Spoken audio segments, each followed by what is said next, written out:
Les Seychelles ont vécu un moment historique ce dimanche 26 octobre 2025 avec l'investiture de Patrick Herminy qui devient le 6e président des Seychelles. Cet événement solennel marque le début officiel de son mandat. Patrick Herminy, 72 ans, succède à Wavel Ramkalawan après avoir remporté le second tour du scrutin des 9, 10 et 11 octobre avec 52,7% des voix contre 47,3%. Il gouvernera le pays pour une période de 5 ans.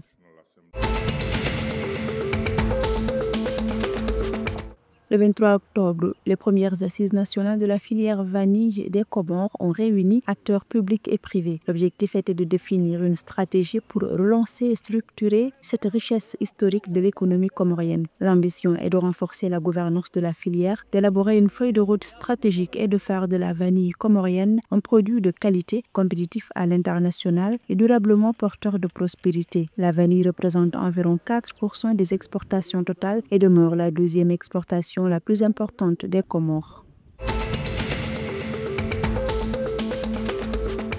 La recherche scientifique à Madagascar est gravement sous-financée avec seulement 0,1% du budget national qui lui est alloué selon l'Association des chercheurs enseignants ACE.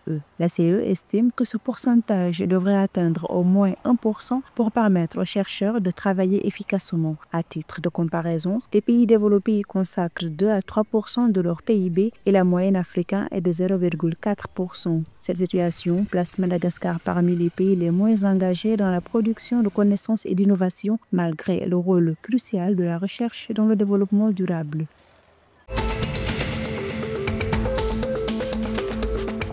Mami Nyaima Ravatomanga, ancien assistant de l'ex-président malgache déchu André Rajoelina, a été arrêté à Île Maurice pour blanchiment d'argent, a annoncé vendredi 24 octobre un responsable de la Commission mauricienne des crimes financiers. Réfugié sur l'île après la fuite de Rajoelina suite à des manifestations, Ravatomanga était sous surveillance policière et de la commission dans une clinique privée de Port-Louis où il recevait des soins. Un porte-parole anonyme de la commission a précisé que son arrestation est liée au blanchiment de 7,3 milliards de roupies mauriciennes, environ 163 millions de dollars, via des actifs locaux.